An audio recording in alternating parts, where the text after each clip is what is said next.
What's up, Rangers Nation? Welcome to Texas Rangers Fanatic Podcast. I'm Alex Plink with Dallas Sports Fanatic, and I am joined today by a good friend of mine. And if you're from the Arizona area, you may have heard him on the radio before. I have Mr. Steve Zinsmeister with me today. Steve, how's it going, man? What's up, Plink? It's always good to talk to you. Always good to talk. Steve graduated from Allen High School like I did, though, a year later. So hats off. Eagle. I don't even know what our motto is anymore. Change it all the time. But Allen High School alums. Yep. I plugged that in because, well, Allen Eagles. So some interesting things developing too. So today we were going to actually go into a Rangers Diamondbacks preview with a 2-game series as Arizona travels from San Diego to Arlington. They get their first look at Globe Life Field. But MLB hit us with a little bit of news today. We'll still go with the D-backs Rangers preview. But, if you heard the news, the Miami Marlins took a huge hit today as far as COVID cases go. And it's getting a little ugly here. The Miami Marlins and Baltimore Orioles have their game originally scheduled today on Monday postponed. The Yankees and the Phillies game also was postponed on Monday due to the fact that the Marlins just finished the 3-game series in Philadelphia. Some craziness, Steve. Yeah, it's not a good thing, certainly. There's no scenario where it is. But anytime 14 players and staff members in your organization test positive for the coronavirus, that's a big concern, especially considering I don't remember any other team reporting more than a couple of cases at a time. And most of them, that's pretty simple. You just quarantine that player for a while or that staff member and you kind of move on and you call somebody up or whatever. It's the whole reason we have the taxi squads and expanded rosters and all of that stuff. But 14 players and staff members is going to be hard to overcome when that's about 40% of the traveling members of your organization. I don't know what Miami needs to do to get back to full capacity or whatever you want to call it. But as you mentioned, or as you alluded to, it looks like at least tonight's game, and I'm guessing tomorrow night's game, are both going to be postponed because as far as I've seen, it looks like the Orioles are heading back to Baltimore and basically waving goodbye to Miami, which is exactly what I would do.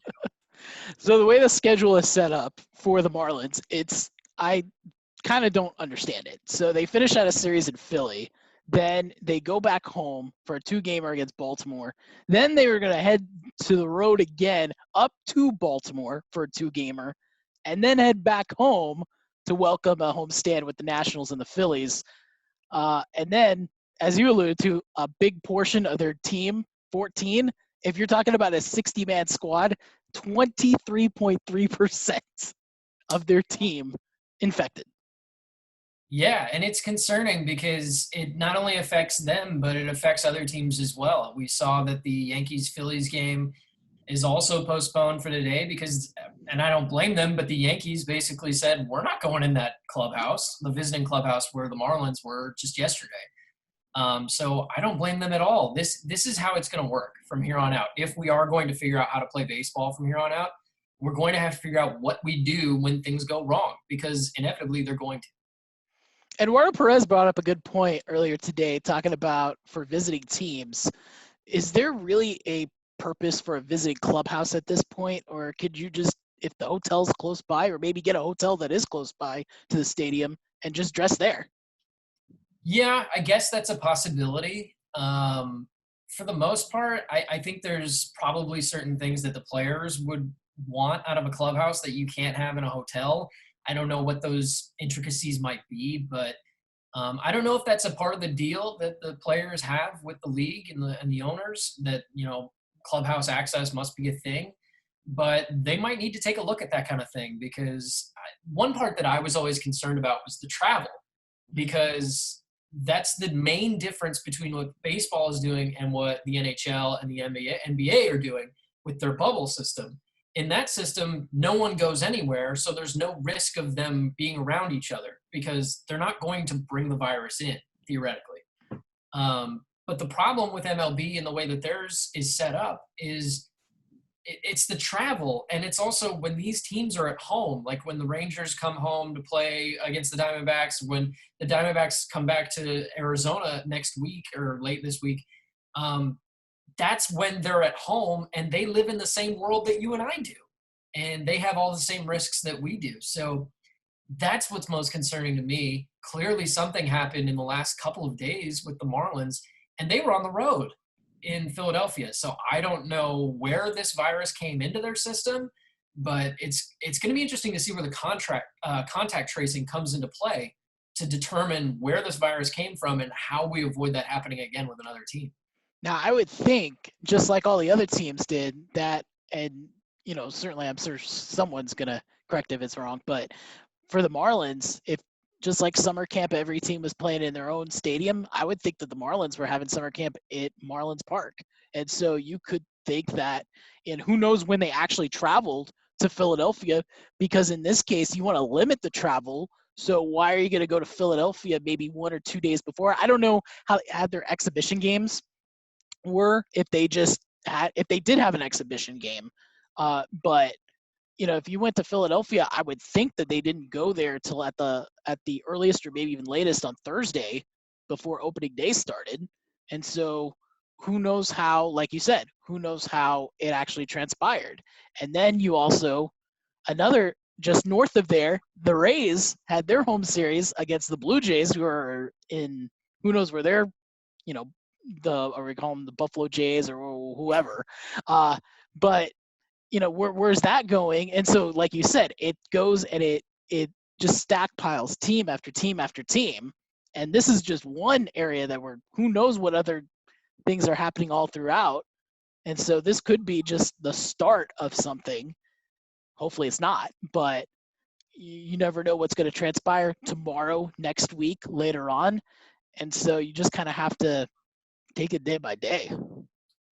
Yeah, I heard ESPN's Jeff Passan today call it the worst case scenario for baseball in their first weekend. I don't know if I agree with that, because I think it's the worst timing. You know, for it to happen right out of the gate is disheartening, certainly for baseball fans, but also for the players and for the owners. And it just causes a lot of, I don't want to say panic, but a lot of concern, a lot of worry throughout the league about what are we going to do going forward. I've been not surprised, but I've been pretty happy with the way that the Arizona Diamondbacks have handled it here in Arizona so far. Granted, they haven't come home yet, but they've been on the road they were in LA for a short series with the Dodgers. You know, what are they calling that? The warm-up games or whatever. Exhibition games. And then they worked their way down. I believe they practiced in the Angels Stadium for a hot minute, or their facility. And then they made their way to San Diego, where they're playing the Padres right now, actually, as we speak. But Torey Lovullo, I mean, even in the midst of this Marlins news today, Torey Lovullo's made it very clear that the Diamondbacks have no reported cases, no new cases, I should say. They have had players during summer camp that reported positive, and then, you know, they quarantined and they're out for a certain amount of time. But it just goes to show you how important it really is for the players and the staff members, and I mean, grounds crew. There's so many people, broadcast crew, that you don't think about until all of this starts to happen, and then it becomes very real. I think a perfect example this past weekend, just taking a trip over to Globe Life Fields, and yeah, there's no fans that are there, but even the people you just interact with, security, the people at the food counters, the people that are handling the jumbotrons, the clocks, official scorers. I mean, those are people you just don't think about, but then you come in contact with them. You know, you do your usual social distancing if you can. You have your mask on. I know for me personally, whenever I was going around, I had my mask on. But it also, you think about, well, there's not going to be that many fans, so you're not going to be coming in as contact, which is true. But then you think about, boy, you do come into contact with a whole decent amount of people on a day-by-day basis. And so, you know, it could be as far as any sort of media member. And then when you think about on the field, you know, like you said, you have grounds crew who does their every 3-inning touch up on the field. And then you have umpires who, by the way, none of the umpires were wearing masks when they had their masks off, which is a little disheartening. But then you have how many players on each side. And even Chris Woodward talked about this as far as one of the challenges, because during those exhibition games, before those exhibition games during summer camp, you had the ability to segregate your team to one side of the dugout and the other side of the dugout. So they were using that visitor's dugout for half the players. Easier to social distance. I saw Ranger starters, when they were not pitching, they would be out in the stands, whether it was on the first level, second level. I don't know how visiting teams, if they would have that luxury in reference to socially distancing in a empty ballpark. And that could be one thing that may be utilized even more, is if you're not playing, then maybe you do relegate a spot in the stands. Yeah, I don't know what the answer is, and it's probably not a one-size-fits-all kind of thing. Like most things in this pandemic, everybody's got to figure out what works best for them. I'm interested to see. I mean, it's kind of selfish almost to say, but I'm interested to see where this goes soon.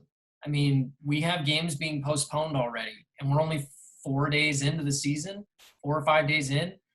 And the schedule is already so tightly packed between now and the end of the season that I don't know where they're going to make games up. I mean, they're going to have to do a lot of doubleheaders, I would think. But if we start seeing games postponed regularly because of virus concerns, that's when we start to think about, like, okay, big picture, is this what we should be doing at all? And I think that's still a moral question out there that I think is fair. I hope that we can continue to play baseball. I was a big fan of it coming back. I did have some concerns, but they still stand. I don't think any of this news today has changed any of my opinions on where we are in this pandemic. I think this was kind of like, oh, I hope this doesn't happen. I hope this doesn't happen. And then the news hits. And it does get interesting because, for instance, now Marlins and Orioles is not a sexy matchup. But if two games get postponed, where do you make that up?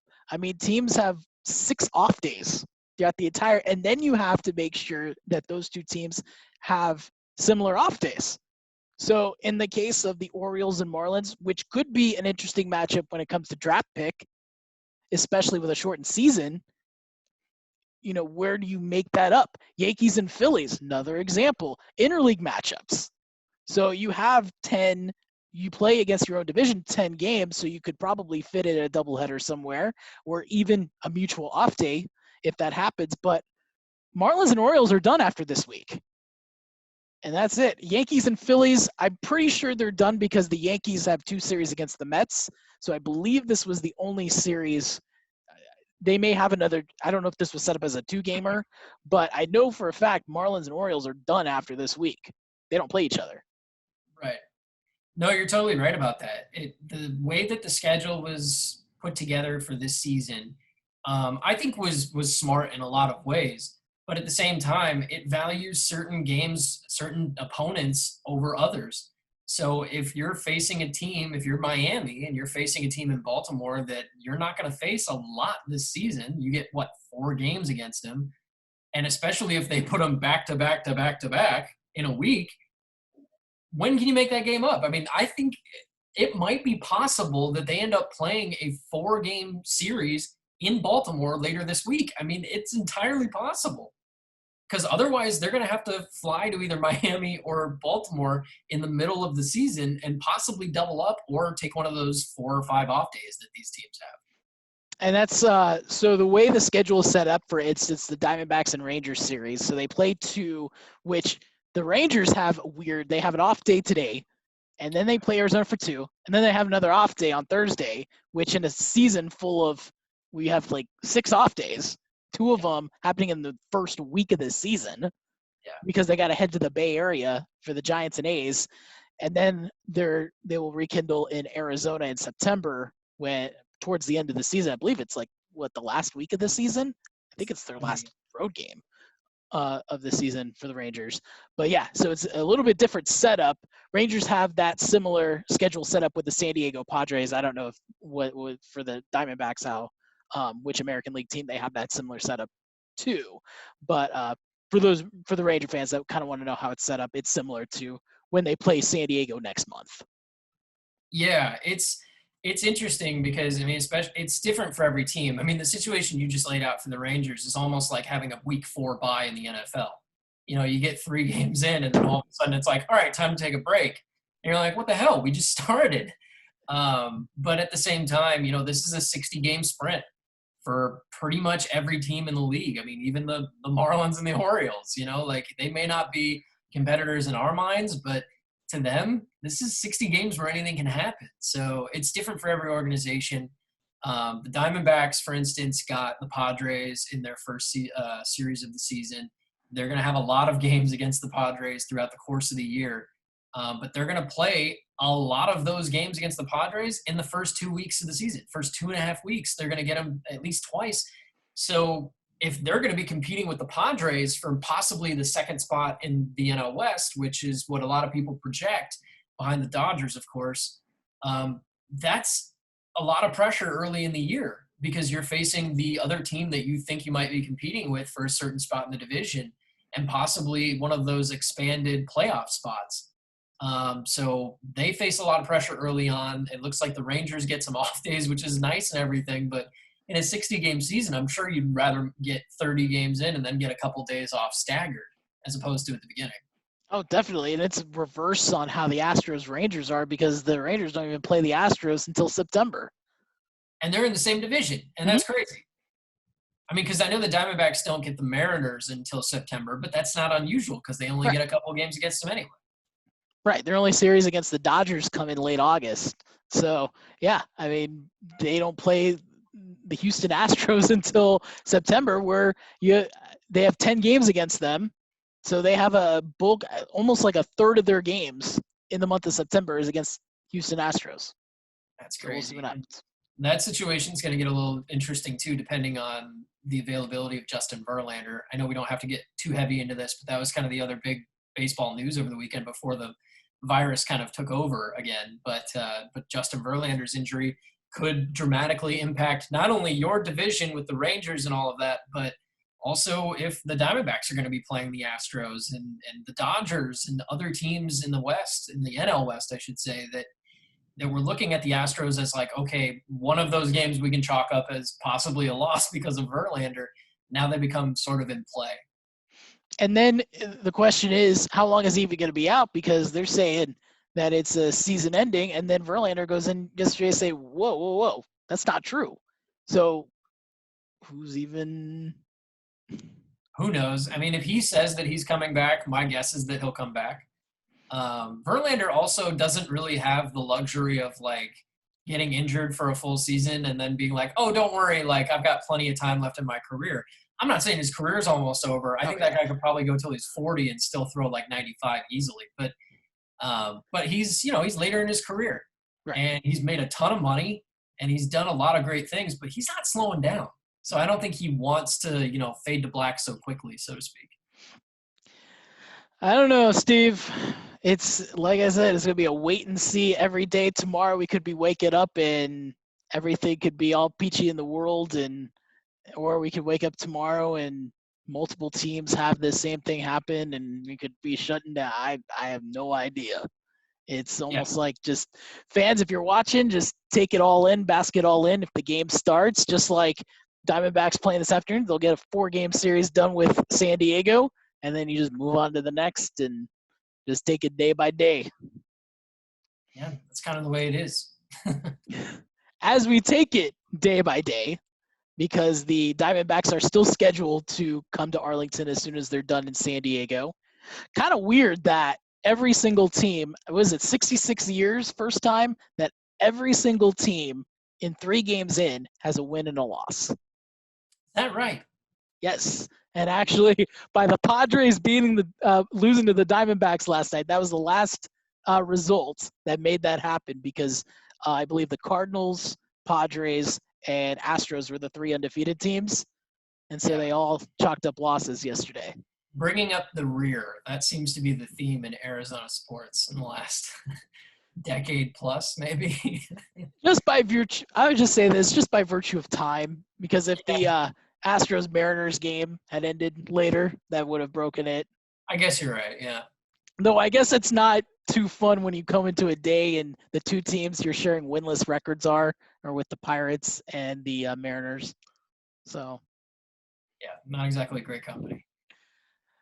So with Arizona coming to town, and the good news I'd say for the Diamondbacks is that if you look over since 2013, Arizona has won the season series. They've won 10 of the last 16, and last year's 2 games in Arlington were not fun for Rangers fans who got to see an Arizona show.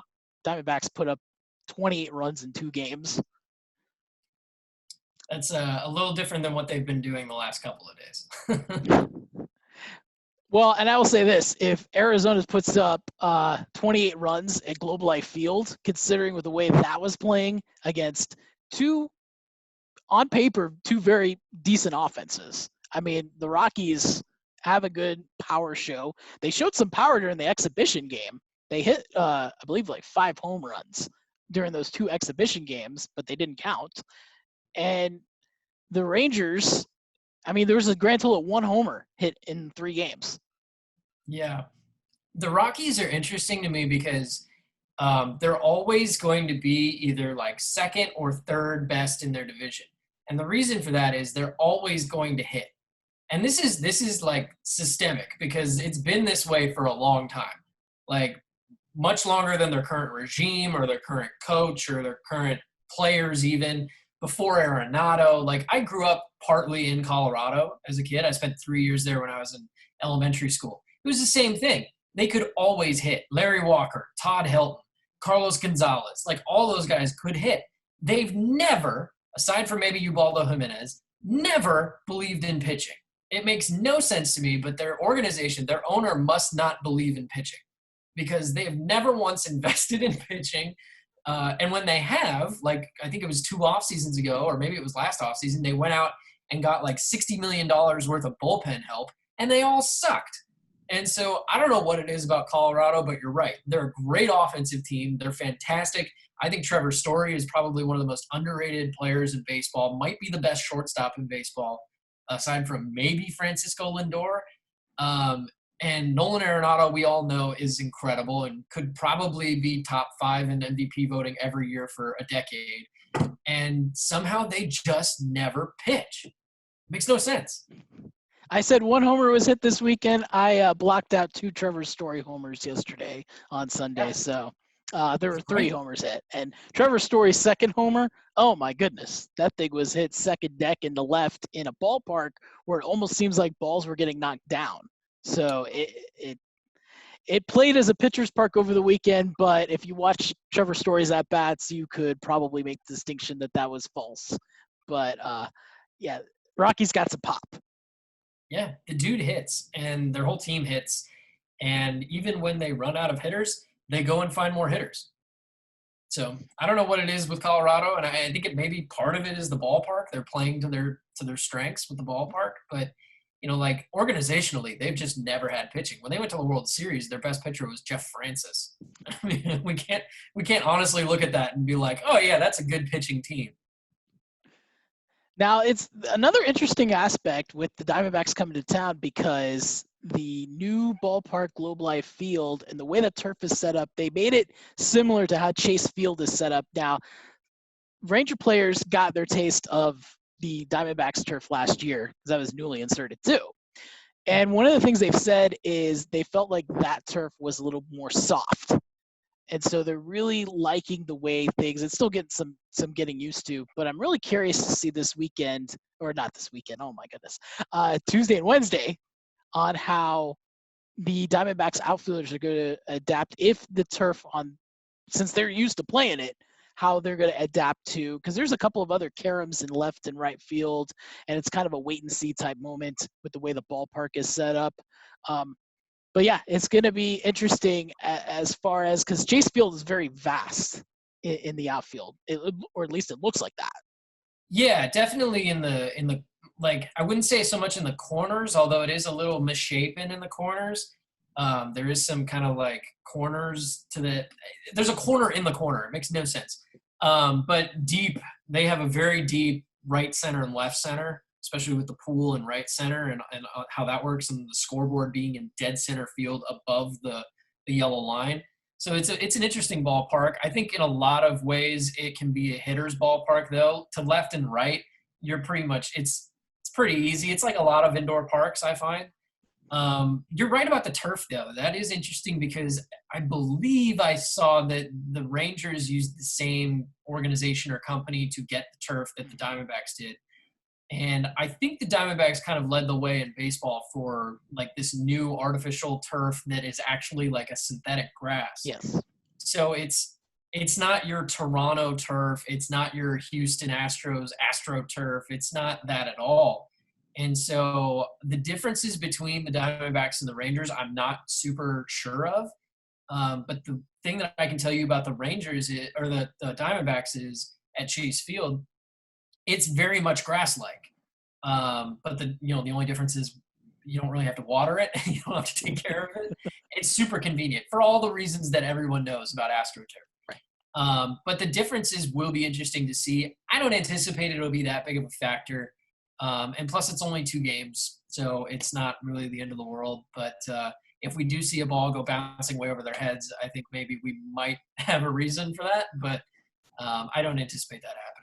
I think there was only one moment this past weekend, and David Dahl in center field on the Mathis triple. It looked like he may have mistimed the bounce in center. I don't know if maybe he just misjudged on the run. But, yeah, you heard me right. Jeff Mathis hit a triple this past weekend. So, yes, that happened.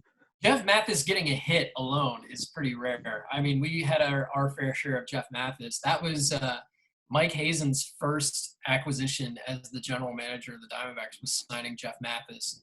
And he brought him in pretty much exclusively to be Zach Greinke's catcher every 5th day. And I don't want to say rarely, but I don't think he played a lot other than when he caught for Greinke. But he did wonders for the pitching staff, that's for sure. He basically got Patrick Corbin that contract he signed in Washington, which is kind of crazy, but probably deserves it too. So, yeah, no, that's funny that you mentioned Mathis because we know him quite well in Arizona. And sort of the same lines with Mathis and Greinke between Mathis and Minor, because Minor had such success last year with Mathis as his catcher. Started on Saturday, Mathis behind the plate, and plus young Trevino, who has some really good aspirations as a defensive catcher, also working with Jeff Mathis. That's why the Rangers kind of have 3 catchers on their roster with Chirinos, Trevino, and Mathis on there. So I'm really excited to see how youngster Trevino is going to blossom as a catcher, especially with Mathis as a mentor. But going back to the turf, yeah, that was the only time throughout the weekend I saw maybe the turf playing an effect. And again, I'm not entirely sure. I guess the only person that could actually answer that question would be David Dahl, if it really did. Because Dahl, I don't want to say Dahl ran down some pretty good baseballs. Wasn't super spectacular in center. So I'd say he's a fair center fielder. So it's not like he was awful over the weekend. So I think that may have just been misjudged. But yeah, I don't see the turf being too much of a factor, especially considering both teams are getting adjusted. I would say if any road team is adjusted to the turf, Globe Life Field's going to be Arizona. Yeah, I would hope. Arizona's outfield, or at least the starting outfielders, they're pretty good. I don't think that the Diamondbacks have a single guy in their outfield who is an A-plus fielder. I don't think they have that guy. Starling Marte in center is the most athletic and versatile of the 3 of them. He, I would say, is probably just a little above average at center field. I think if you put him in a corner, he'd be fantastic. I think he'd be really, really great for the corners. But they just didn't have a center fielder, and he was a great option who can also hit in the middle of their lineup. So he made a lot of sense as an acquisition this offseason. David Peralta's been here a long time, it feels like. David Peralta's a great corner outfielder. He's a former pitcher, so he's got a cannon of an arm. He has played some center in his time in Arizona, but he's not a center fielder. And then Cole Calhoun, who I believe is really a true right fielder, who he goes all out, man. He's got an energy that we haven't really seen since we lost A.J. Pollock in Arizona. AJ Pollock went all out for everything, and he was an everyday center fielder who's now playing corner outfield because the Dodgers have way too many good players and spent way too much money. But Cole Calhoun is a good outfielder. I would say he's better just because of his effort level than anything else. But they have an above average outfield, I would say, when it comes to fielding. But those guys are a really good combination of fielding ability, baseball IQ, and hitting. I'm actually curious to see how the offense of Arizona, if they can get, like you said, they've been a little cold this weekend against the Padres pitching. If they do turn it up when they come to town, pitching-wise, should be an interesting two-gamer on Tuesday night, 8 o'clock Central Time, 6 o'clock Pacific Time or Arizona time. You have Meryl Kelly against Kyle Gibson, second-year man Merrill Kelly against newly acquired Kyle Gibson, the Rangers got. Gibby making his first start of the year. Summer camp, he was working on some things, was okay. What do you think we'll see out of Merrill Kelly? I think Meryl Kelly probably has the lowest ceiling of all of. I mean, he's the fifth starter in the Diamondbacks rotation, so naturally you would think he's probably the fifth best. What's interesting is when you say Merrill Kelly is a second-year pitcher, that's factual. That's true. It's his second year in Major League Baseball, but because of his time overseas, he didn't feel like a rookie last year, if that makes sense. He took the ball every fifth day. He had his inconsistencies, sure. I feel like everybody does at some point in time, especially when you're adjusting to major league setting. But I think I don't want to say it was a surprise that Merrill Kelly, he had to win that fifth spot. We pretty much knew the top end of the rotation. We knew that Madison Bumgarner was going to get the ball opening day. We knew that Zach Gallen had already proven enough in Miami and in Arizona that he was probably going to be the highest upside pitcher that they have. Robbie Ray is Robbie Ray. I don't know how else to explain that. We pretty much know what we're going to get from him, and it's exactly what we saw from him in his first start. I believe that was, Saturday. What you get from Robbie Ray is you're going to get 3 innings, three or 4 innings. He's going to throw a lot of pitches out of the strike zone, and he's going to strike out a lot of guys, but he's going to give up a lot of runs. And I think he pitched 3 2/3. He gave up a bunch of runs, but he also struck out 7. So it's exactly what we expect from Robbie Ray, although he was dominant in summer camp. But to answer your question about Merrill Kelly, it was between him and Alex Young for that 5th spot in the rotation. A lot of people, I would forgive you if you didn't know who Alex Young was. He was, quite frankly, the young guy who came up last year in a time of need for the Diamondbacks. They tested a lot of young pitchers, and Alex Young really answered the call. He was fantastic. He's a young lefty. I keep saying he's young. His name is Young, so you got to pardon me on that one. But I thought that he would probably have more upside than Merrill Kelly in this rotation. This might not be the year to try an upside pitcher just because you don't have a lot of time to get going. So Merrill Kelly made sense there. But also, too, there's this. The Diamondbacks don't have a lot of lefties in their bullpen. They have Bumgarner and Ray in the rotation. But Alex Young might be needed more in the bullpen because Andrew Chafin is currently their only left-handed reliever. And all the other lefties they have are guys who have never really played in the majors or haven't pitched a lot in the majors. And so I think Alex Young might have fit better there anyway. And that gave the opportunity for Merrill Kelly, who, like I mentioned, I know it's his second year in the league, but it feels like he's a 4 or 5 year veteran at this point. And actually, Alex Young, I believe, did pitch in that 2-gamer last year in August at Globe Life Park, because the name really does sound familiar. And I could have, in my mind, I'm like, oh yeah, I forgot which night he pitched on. But one thing I do remember is that he did bring out some pretty good stuff that night. And obviously Arizona, who dominated, I believe it was the 9-2 victory, not the 19-3 victory that happened last year. But no, I remember Alex Young was pretty dominant. And that's why when I saw it between the two, between Kelly and Young, I thought, okay, they probably will give Alex Young a shot. But no, that's a good story for Merrill Kelly. And I think long term you might be right about that. I think Alex Young might be the long term option. especially when you consider, too, that it feels like we've been talking about the possibility of trading Robbie Ray for the last, 3 or 4 years. It's probably only been, 12 to 18 months. But he's in the last year of his deal, Robbie Ray is. And so there's always been these rumors, are you going to move him? Are you not going to move him? There's sort of a premium on left-handed pitching, starting pitching in baseball. You saw it when Patrick Corbin left the Diamondbacks, 2 off seasons ago now, where he got big money from the Nationals. And I think a lot of people nationally looked at Patrick Corbin and were like, that guy, they're going to give, I forget what it was, it's like $150 million or something. They were like, you're going to give that guy $150 million. And I think he was probably worth it. But with all the talk of Ray possibly going away, he could hit free agency if they decide not to trade him, because this is a weird year to be trading people 30 days into a season that's only 60 days long. But Alex Young might provide a left-handed option down the road that the Diamondbacks might desperately need. But Merrill Kelly is the more stable guy right now. I don't think there's a huge upside. And in a one-game scenario for the Rangers where they don't have to deal with him more than just probably once, maybe twice this season, I wouldn't be too concerned with Merrill Kelly. I would be a little more concerned about the next game Wednesday with Bumgarner on the mound.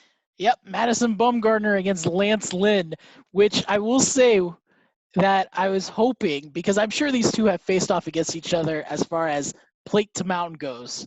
But boy, that provides some entertainment with how fiery those two are. But yeah, Lance Lynn getting his second start after having I would say a decent first start against the Rockies.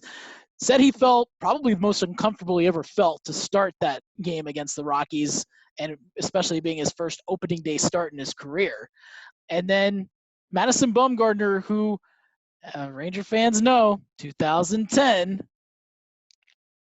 Yeah, well, that's the big question, too, is when the Diamondbacks went out and signed Bumgarner, because I would say that Madison Bumgarner was the big acquisition for the Diamondbacks this offseason, especially when you consider that they traded Zach Greinke to Houston last year. Sorry about that, by the way. I didn't mean to give ammunition. But I think the big acquisition was Bumgarner. I think probably the more impactful one was Starling Marte, but we'll ignore that for a second. The big question for Diamondbacks fans is and has been, is Madison Bumgarner going to be World Series Madison Bumgarner for the Diamondbacks? Here's what I've been telling everybody. We don't need Madison Bumgarner to be that caliber of player. He doesn't need to be the ace of the organization. He doesn't need to fill the shoes of Zach Greinke. He's not Zach Greinke. He really isn't. He hasn't been an all-star since 2016, so we're 4 or 5 seasons removed from that. Last year was statistically probably his worst year. By the way, still a pretty good year last year. His ERA was under 4. He struck out 200 guys. He pitched over 200 innings. The guy's a workhorse, and he knows a thing or two about horses. This is the same guy who got caught at a rodeo in the offseason roping cattle. So this guy knows a thing or two about being a workhorse. And I think a lot of people are just wondering, which Madison Bumgarner are you going to get? Is it going to be last year's again, or is it going to be what we saw for a long time in San Francisco? He didn't pitch great his first outing this season. I don't think that's indicative of how the season is going to go necessarily. But I think between Bumgarner and Gallen and Ray, you probably pulled – I wouldn't want to face Gallen right now. I'll put it to you that way. I truly believe in Zach Gallen. Bumgarner has a great track record throughout his career, as you know. I think anybody at this point looking at Robbie Ray would probably want to face Robbie Ray. But you get Bumgarner and you move on from it, I guess. And that's going to be interesting with Bumgarner and Lynn, is just how much fire each of those guys are going to bring because of not only their personalities, but like you said, workhorse track records. You can say the same thing about Lance Lynn as you can about Madison Bumgarner.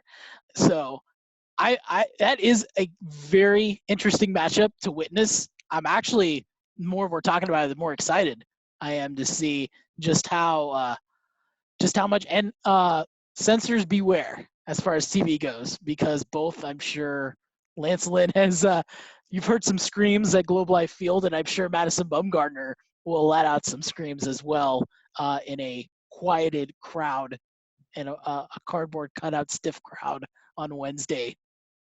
Yeah, you know the guy who really fires himself up and is kind of the vocal leader of the Diamondbacks organization is Archie Bradley. He's had his moments when the Dodgers come to town in particular. There was one instance a couple seasons ago where, he was yelling, like, "This is our house," and, getting all hyped up for himself, basically. So he's kind of the vocal leader. I think Madison Bumgarner is more like Zach Greinke in a way that he's kind of the quiet, experienced veteran guy. So I don't think you'll see too much fire out of Bumgarner, although, hey, if you do, more power to him. But I know the guys really love having him around. I'm sure Lance Lynn is similar in a way that they both come with a lot of postseason experience from their previous teams. So that's certainly something that's going to come in handy, especially if expanded playoffs works out the way that the Rangers and the Diamondbacks both hope that it does. And unfortunate Ranger news earlier today. The Rangers will have to make an adjustment for Corey Kluber. It's been word that Colby Allard is looking to make his next start. So likely in that series against San Francisco, you'll see Colby Allard take the mound. But yeah, one inning yesterday for Corey Kluber, 18 pitches, and he was done. According to reports, Corey Kluber had an MRI last night, and it was determined he had a grade 2 tear of the teres major muscle in the back of his right shoulder. So he cannot do. It's going to take a minimum of 4 weeks just to be throwing, and he is currently placed on the injured reserve. Likelihood of his season being over, especially in a 60 games. 4 weeks from now, and that's just when you can actually start throwing. You might as well just pack it up and try again next year and not chance it, depending on how your situation is, or maybe get a couple of starts in if possible. But Corey Kluber, as far as fans' perspective, pretty well. Those of you that don't know, Zin's a huge Cleveland Indians fan. Yeah, I was born in Cleveland, Ohio, and I always just kind of latched onto that organization, especially growing up in the 90s, a time when they were really at their peak, I would say, with, the Jim Tomes and Omar Viskells, the Alomar brothers, Manny Ramirez, just tons of great players. Kenny Lofton was one of my favorites. I was going to say Kenny Lofton, you beat me to it. Yeah, he was always one of my favorites. Another Arizona guy, actually.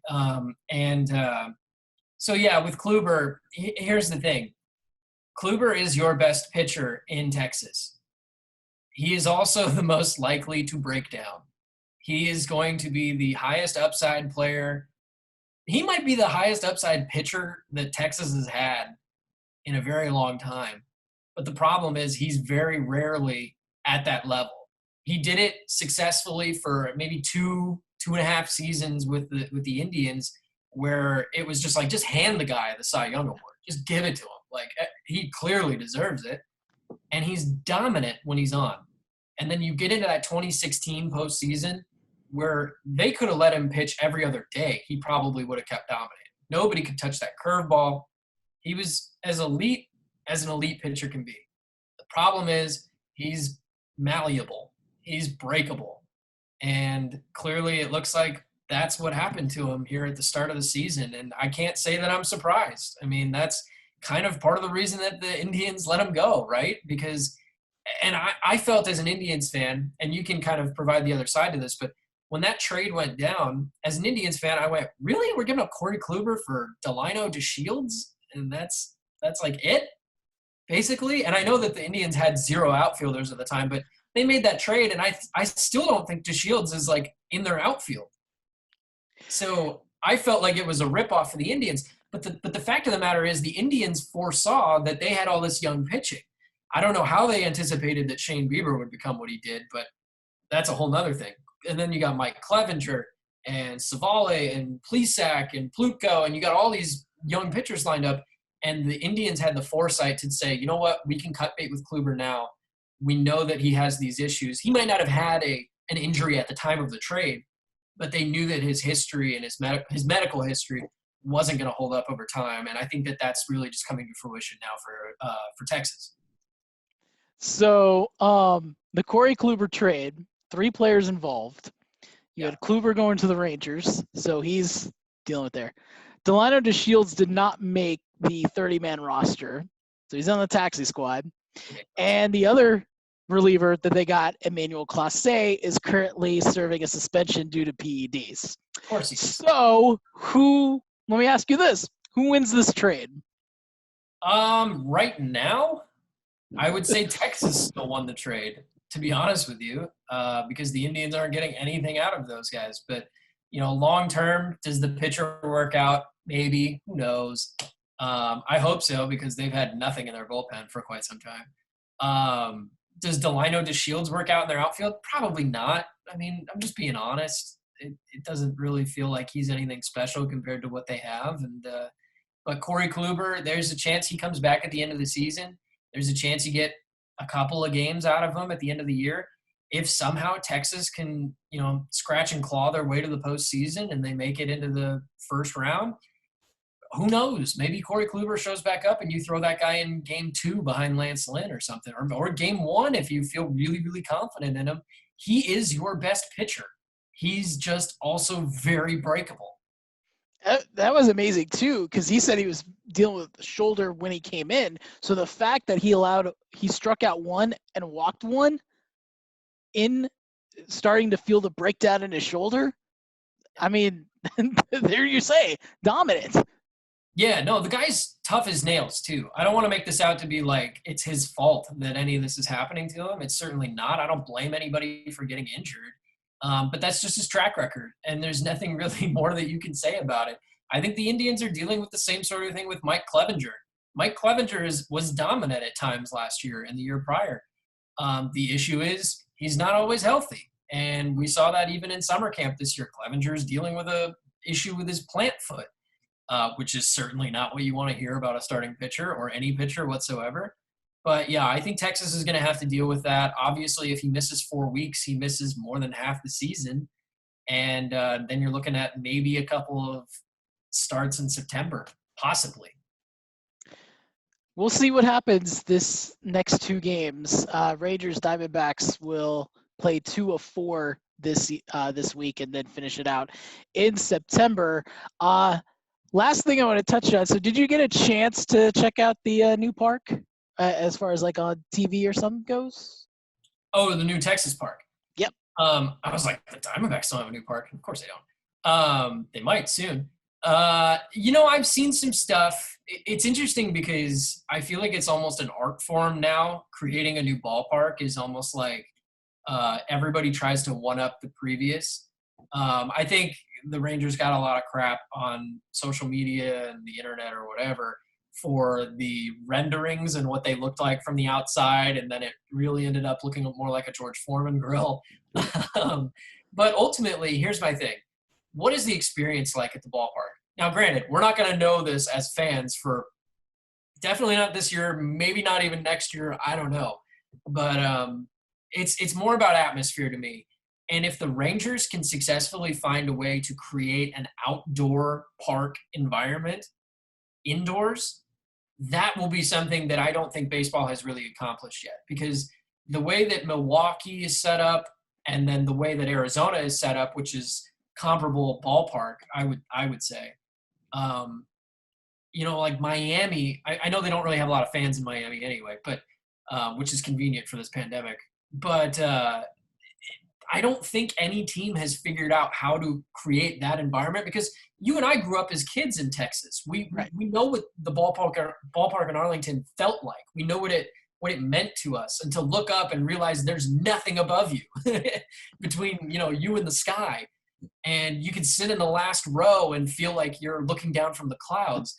No indoor ballpark has that. None of them. And so if the Rangers can successfully, I don't know if that clear roof is what's going to do it, but if they can create that environment within their ballpark that feels like an outdoor ballpark with the roof closed, with the AC on, in the heat of the summer where it's 100 degrees and 100% humidity or whatever it is there, if they can do that, they'll have accomplished something that no team in baseball has ever accomplished.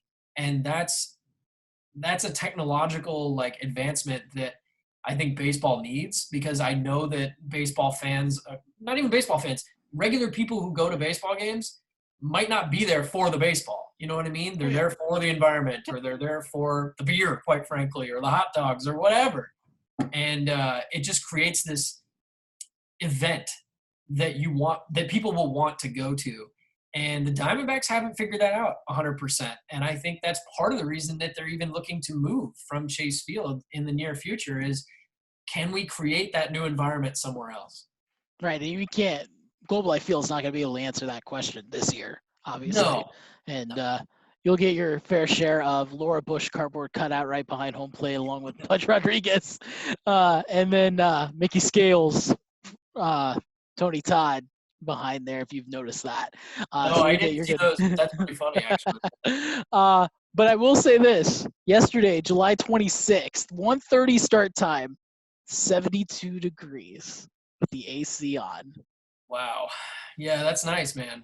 I mean, I miss it too. We have Chase Field here, which obviously is an indoor. There's not – the thing I don't like about Chase Field that I think Texas has figured out with the clear roof and then the left field wall being glass and everything. When you're in Chase Field and the roof is closed and the panels in the outfield are closed, you can't see outside. It's a room. It's like when the Astrodome was built originally, and it's the biggest room in the world. And I'm not saying it's bad. It's the way it is. It's the way it's been since 1998, but it just doesn't have that classic baseball feel. And they've never claimed to, so it's not like they're lying to their fan base or anything like that. But, that's part of the fun of going to the ballpark in Arlington or going to Jacobs Field, what it was called when I was a kid in Cleveland, or going to Fenway, going to Wrigley, going to the Dodger Stadium. Like, that's the fun of it, is the outdoor environment that you create. And I know that's not feasible in places like Texas and Arizona, but if the Rangers can figure out how to do that, man, that would be something else for the sport of baseball, I would think. And other teams like the Diamondbacks would love to copy that mold. No, absolutely. And actually, they had before the season began, they had the roof open for one inter-squad game at around like 6 o'clock local time, and it actually felt pretty good. I mean, you could feel the air come in, as far as just the natural air come in, and yeah, you kind of get that feel when you look up. It looked a little bit like a football stadium in such a way. I don't know. They just kind of had that kind of open mezzanine on both sides and with the roof open.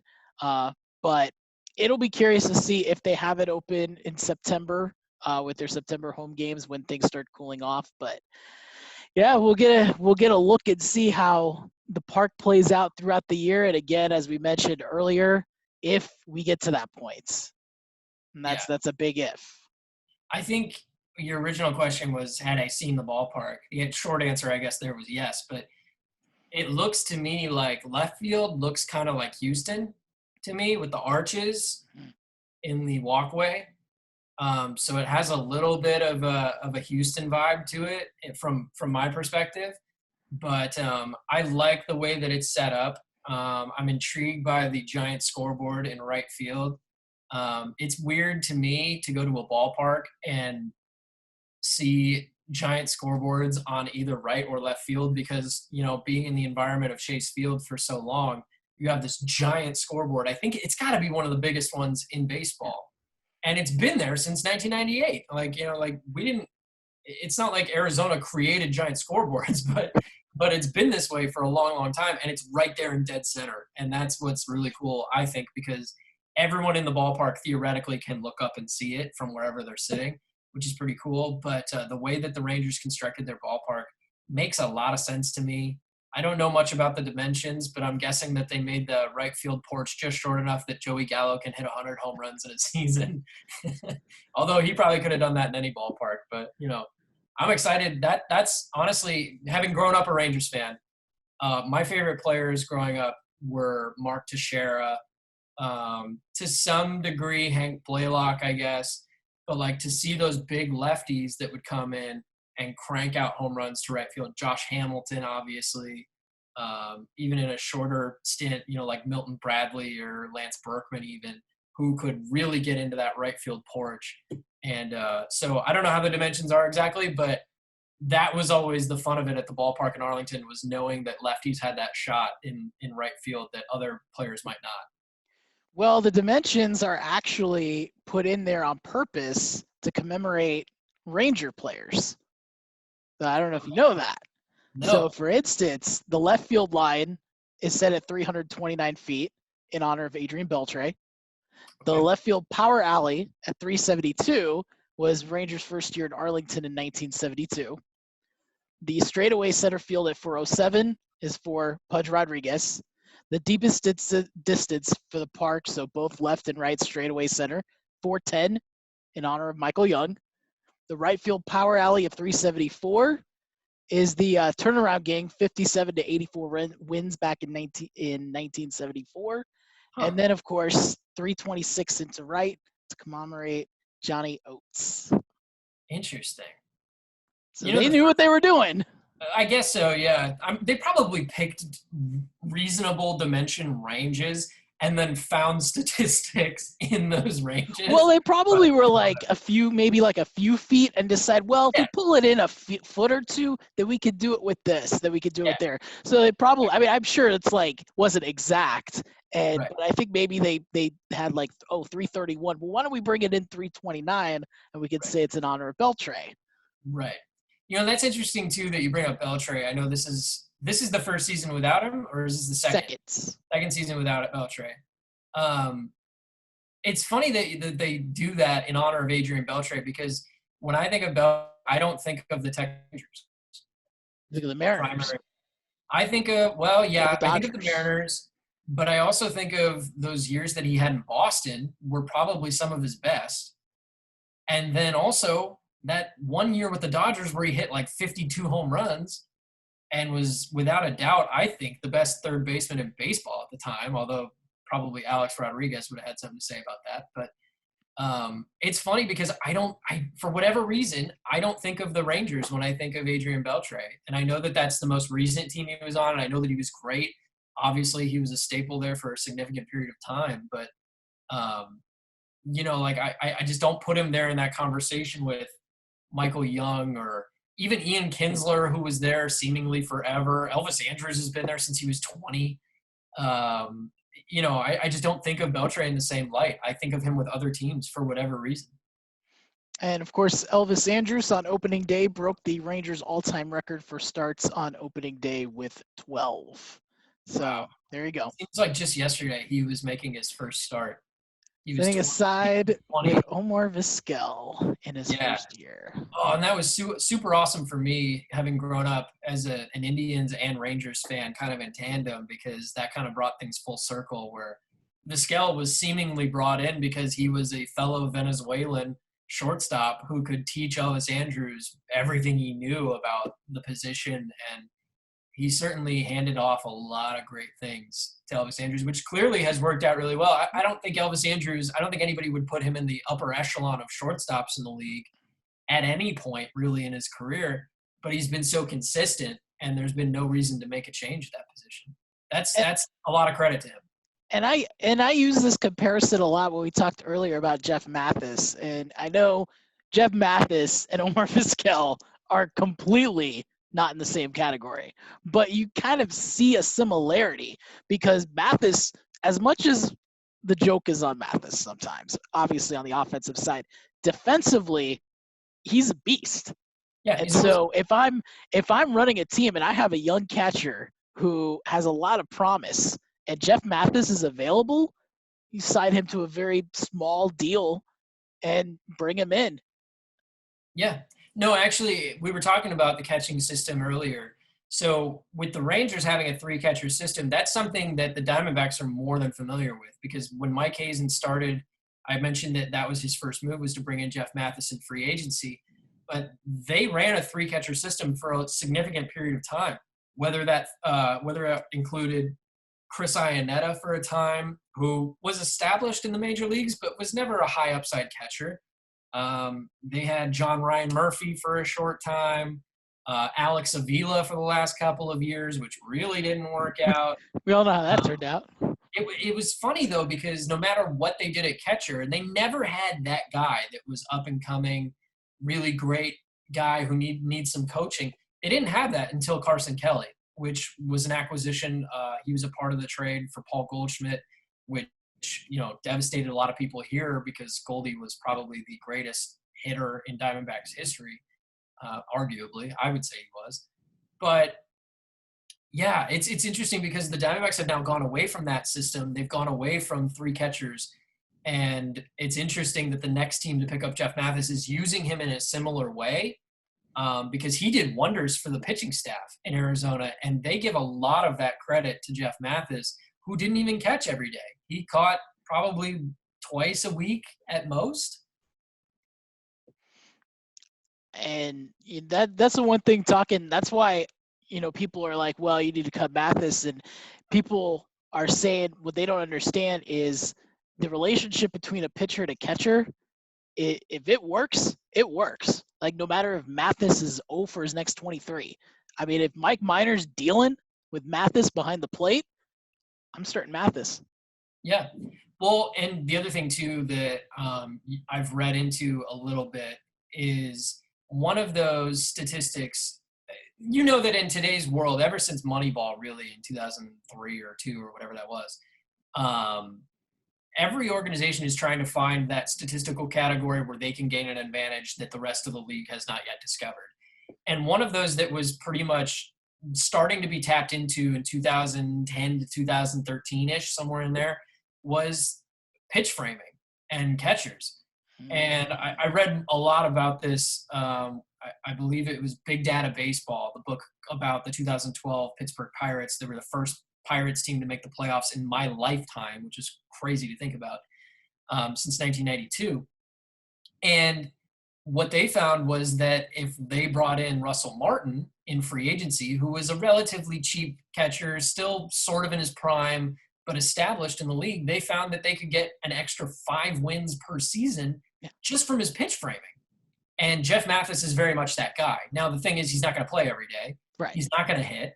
Right. But he is going to provide a defensive ability that is beyond pretty much any catcher in baseball.